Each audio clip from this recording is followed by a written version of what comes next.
Welcome to social post. నేను Nihal. So ఈరోజు మన దగ్గర మహా క్యాపిటల్ ఫౌండర్ విజయ్ కర్ణం గారు ఉన్నారు. సార్తో మనం మాట్లాడదాం. Hello sir, welcome to social post. Hello అండి, థ్యాంక్ యూ. సార్, ఇప్పుడు 2026లో మేజర్గా మంచి పర్ఫార్మ్ చేసే సెక్టర్స్ ఏమేమి ఉన్నాయి సార్? యా మనము లాస్ట్ 14 మంత్స్లో చూసుకుంటే నిఫ్టీ మొత్తం కన్సాలిడేషన్ ఫేజ్లోనే ఉందన్నమాట. సో ఇట్లాగా మనకి లాస్ట్ కంప్లీట్ హిస్టరీ చెక్ చేసుకుంటే లాస్ట్ 4 టైమ్స్ అన్నమాట ఇట్లా కన్సాలిడేషన్ అయ్యి బ్రేక్అవుట్ అవుతుంది. బ్రేక్అవుట్ అయినాక ఆల్ టైమ్ హైస్కి వెళ్తుంది అనమాట. ఆల్ టైమ్స్కి వెళ్ళే ముందు కొన్ని స్పెసిఫిక్ సెక్టార్స్ ఆల్ టైమ్ హైస్కి వెళ్ళే ముందు కొన్ని స్పెసిఫిక్ సెక్టార్స్ ఓవర్ పర్ఫామ్ అవుతాయి. సో ఇన్ కేస్ మనం ఈ సెక్టార్స్లో ఉండగలిగితే కంప్లీట్గా అబ్నార్మల్ రిటర్న్స్ అంటే చాలా ఎక్కువ రిటర్న్స్ మనము ఎక్స్పెక్ట్ చేయొచ్చు వీటిలోకి వెళ్ళి. ఇంతకుముందు ఎక్కడ ఏ ఇయర్లో కన్సల్టేషన్ అయిందో మనం ఒకసారి చూసుకుంటే మార్చ్ 2015 నుంచి మార్చ్ 2017 అండ్ 2020 నుంచి నవంబర్ 2020 అండ్ 21 నుంచి 23 అండ్ ఇప్పుడు 24 నుంచి ఇప్పుడు ప్రజెంట్ ఇప్పటి వరకు ఇవన్నీ కన్సాలిడేషన్ ఫేజెస్లో ఉన్నాయి.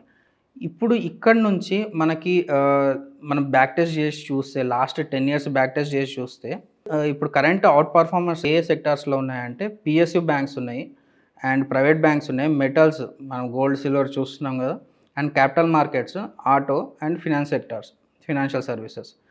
ఏ సెక్టార్స్ నుంచి మనం జాగ్రత్తగా ఉండాలి అంటే infra, pharma, IT, FMCG, real estate, energy and media. వీటన్నిటికీ కొంచెం దూరంగా ఉండడం will be the best option అనమాట as of now. Okay.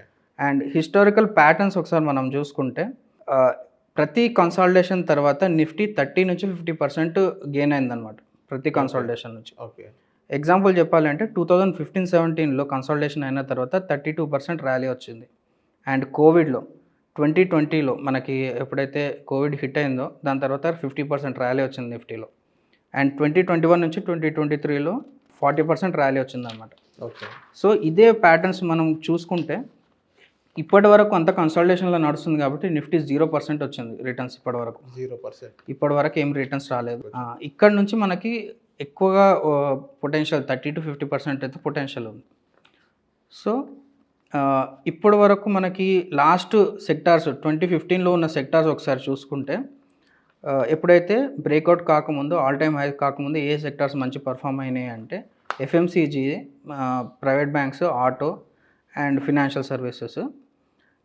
Breakout అయిన తర్వాత వీటి పర్సంటేజ్ ఒకసారి చూసుకుంటే ప్రైవేట్ బ్యాంక్స్ 64% రిటర్న్స్ ఇచ్చింది within a year and FMCG 47% ఇచ్చింది అండ్ నిఫ్టీ వచ్చేసి 32%. బ్రేక్అవుట్ అవుతుంది అన్నాను కదా, అట్లా 32%. సేమ్ నెక్స్ట్ బ్రేక్అవుట్లో ఎలా ఉందంటే ఎర్లీ సెక్టార్స్ ఏవేవి అంటే ఐటీ అండ్ డిఫెన్స్. ఇది ఎప్పుడు జనవరి 2020 నుంచి నవంబర్ 2020 వరకు ఐటీ అండ్ డిఫెన్స్. ఓకే. ఇక్కడ మనకి సైన్స్ అయితే క్లియర్గా కనిపించాయి. దాని తర్వాత పర్ఫార్మెన్స్ బ్రేక్అవుట్ అయిన పర్ఫార్మెన్స్ నిఫ్టీ వచ్చేసి 50% రిటర్న్స్ ఇచ్చింది within a year and డిఫెన్స్లో 286% రిటర్న్స్ ఇచ్చింది. ఓకే. అండ్ ఐటీలో 125% రిటర్న్స్ ఇచ్చింది. So massive out performance. ఇది కోవిడ్కి రిలేటెడ్ డొమైన్ అనమాట ఈ డ్యూరేషన్. ఓకే. అండ్ దాని తర్వాత మనకి అక్టోబర్ 2021 నుంచి జూన్ 2023 వరకు అప్పుడు పిఎస్యూ సెక్టార్ మనకి సైన్స్ ఇచ్చింది and defence, pharma, auto, metals and energy. So breakout అయిన తర్వాత మనకి పిఎస్యూలో 155% రిటర్న్స్ ఇచ్చింది. అప్పుడు అందరూ మ్యూచువల్ ఫండ్స్లో కూడా పిఎస్యూ మ్యూచువల్ ఫండ్స్ని ఎక్కువ ప్రిఫర్ చేశారనమాట. ఓకే. సో డిఫెన్స్లో 136% రిటర్న్స్ ఇచ్చింది. సో ఇవన్నిటిలో మనం అర్థం చేసుకోవాల్సింది ఏంటి అంటే ఏ సెక్టార్ మళ్ళీ రిపీట్ కాలేదు. ప్రతిసారి సెక్టార్స్ అనేవి రొటేట్ అవుతూనే ఉంటాయి. సో అందుకే మనం ఎప్పుడైనా సరే రొటేషన్ చేసుకుని రీబ్యాలెన్సింగ్ చేసుకుంటేనే మనకు ఎక్కువ రిటర్న్స్ వస్తుంటాయి. చాలామంది భయపడుతుంటారు మనం రీబ్యాలెన్సింగ్ చేస్తున్నప్పుడు మనకి ప్రాఫిట్స్ తీసుకున్నప్పుడు ట్యాక్సేషన్ పే చేయాల్సి ఉంటుందని. మీరు ట్యాక్సేషన్ పే చేయకపోతే మీకు వచ్చే నెక్స్ట్ రిటర్న్స్ కూడా ఆగిపోతాయి అన్నమాట. ఓకే. అది చాలా ఇంపార్టెంట్ పాయింట్. అందరూ రీబ్యాలెన్సింగ్కి కానీ లేకపోతే ప్రాఫిట్ బుకింగ్కి కానీ లాస్ బుకింగ్ కానీ చాలా భయపడుతుంటారు ట్యాక్సెస్ వల్లనే. కానీ ట్యాక్సెస్కి వల్ల మీరు భయపడితే డెఫినెట్గా రిటర్న్స్ కూడా రావన్నమాట. Okay sir. ఇప్పుడు కమోడిటీస్ ఎలా ఉంటాయి సార్ ఇప్పుడు 2026లో? ఇప్పుడు 2024 నుంచి 2026లో మనకి ప్రజెంట్ కన్సల్టేషన్ ఫేజ్లో ఉన్న సెక్టార్స్ అంటే బెస్ట్ పర్ఫార్మింగ్ సెక్టార్స్ ఇప్పుడు capital markets, PSU banks and PSU banks ఏవైతే ఉన్నాయో అవన్నీ మంచి సైన్స్ అయితే ఇస్తున్నాయి ఇప్పటి వరకు. And bank Nifty, private banks, finance, metals and auto ఇవన్నీ మంచి సైన్స్ అయితే ఇస్తున్నాయి. అంటే నెక్స్ట్ 2026కి బ్రేక్అవుట్ అయ్యే ఛాన్సెస్ చాలా ఉన్నాయి. ఓకే. అండ్ ఏ సెక్టార్స్ నుంచి మనం చాలా జాగ్రత్తగా ఉండాలి అంటే media, IT, FMCG, pharma, infra, energy and real estate వీటికి దూరంగా ఉండాలి. అండ్ ఇప్పటి వరకు మనకున్న మేజర్ సైన్స్ వల్ల మనకు తెలిసింది ఏంటి అంటే PSU banks, private banks, financial services, capital మార్కెట్స్కి అయితే బిగ్గెస్ట్ బుల్ రన్ వచ్చే ఛాన్సెస్ అయితే ఉన్నాయి. జస్ట్ డేటా ప్రకారమే, ఇది జస్ట్ మనకున్న రీసెర్చ్ ప్రకారమే మనం చెప్పడము, ఇది డెఫినెట్గా అవుతాయని కాదు, కానీ దీనికైతే సైన్స్ అయితే ఉన్నాయి. సో దీనికి రిలేటెడ్ స్టాక్స్ చెప్పాలి అంటే ఎన్ఎస్సి, బిఎస్సి కానీ, క్యామ్స్, కేఎఫ్ ఫిన్టెక్ కానీ, లేకపోతే ఏఎంసీ కంపెనీస్ యొక్క కొత్తగా వచ్చే ఐపీఓస్ కానీ, ఆల్రెడీ ఎగ్జిస్టింగ్ ఉన్న కంపెనీస్ కానీ, వీటికి రిలేటెడ్ వాటిలలో మనకి ఎర్లీ సైన్స్ డెఫినెట్గా వచ్చేటట్టు ఛాన్సెస్ అయితే ఉన్నాయి. అండ్ నెక్స్ట్ మేజర్ వచ్చే ర్యాలీలో లో ప్రాబిలిటీ ఉన్నది మాత్రం ఐటీ.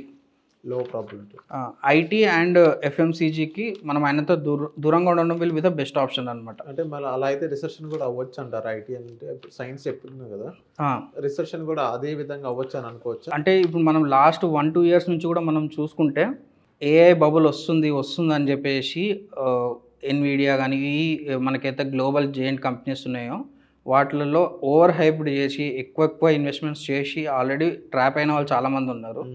అందుకే యాజ్ ఆఫ్ నో ఐటీ డొమైన్కి దూరంగా ఉండడం will be the best option. Recession అనేది మనం ప్రిడిక్ట్ చేయలేము, కాకపోతే ఏఏ బబుల్ ఒకవేళ నిజంగానే క్రాష్ అయ్యింది అంటే డెఫినెట్గా ఇండియన్ ఐటీ సెక్టర్కి అయితే డెఫినెట్గా ఇంపాక్ట్ ఉంటుంది.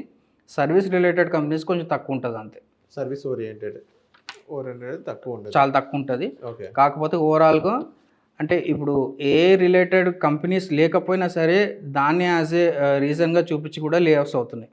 ఓకే, అది కూడా రీజన్గా చూపించి లే ఆఫ్స్ చేస్తున్నారు, కానీ ఏకి దానికి ఇటువంటి సంబంధం ఉండదు. ఓకే ఓకే, అది రియల్ టైంలో జరుగుతుంది అనమాట. ఓకే. సో బ్యాంకింగ్కి, పిఎస్యూస్కి, క్యాపిటల్ మార్కెట్స్కి రిలేటెడ్, మెటల్స్కి రిలేటెడ్ ఇన్వెస్ట్మెంట్స్ అయితే సెక్టార్స్ అయితే క్లియర్గా ఉన్నాయి.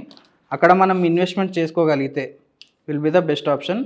అండ్ నా పర్సనల్ సజెషన్ ఏంటి అంటే మీరు ఈ సెక్టార్స్ని పిక్ చేసుకోండి, కుదిరితే వాటి ఇండెక్స్లో ఇన్వెస్ట్ చేయండి, లేకపోతే వాటికి రిలేటెడ్ మ్యూచువల్ ఫండ్స్లో ఇన్వెస్ట్ చేయండి, కానీ స్పెసిఫిక్ స్టాక్స్లో ఇన్వెస్ట్ చేయకండి అని నా సజెషన్. ఎందుకు అంటే మీరు ఒక సెక్టార్ని చూస్ చేసుకున్నారు, లేకపోతే ఒక ఇండెక్స్ని చూస్ చేసుకున్నారు అంటే ఆటోమేటిక్గా దాంట్లో బెస్ట్ పర్ఫార్మెన్స్ అనేది అక్కడ ఆల్రెడీ ఫిల్టర్ అవుట్ అవుతుంది. దాని తర్వాత మళ్ళీ మీరు అడిషనల్గా రీసెర్చ్ చేయాల్సిన అవసరం ఉండదు. సో లేదు మేము స్పెసిఫిక్ స్టాక్స్నే పిక్ చేసుకుంటాము అంటే రిస్క్ పెరిగిపోతుంది అన్నమాట. Okay, so thank you sir. Thank you అండి. Thank you.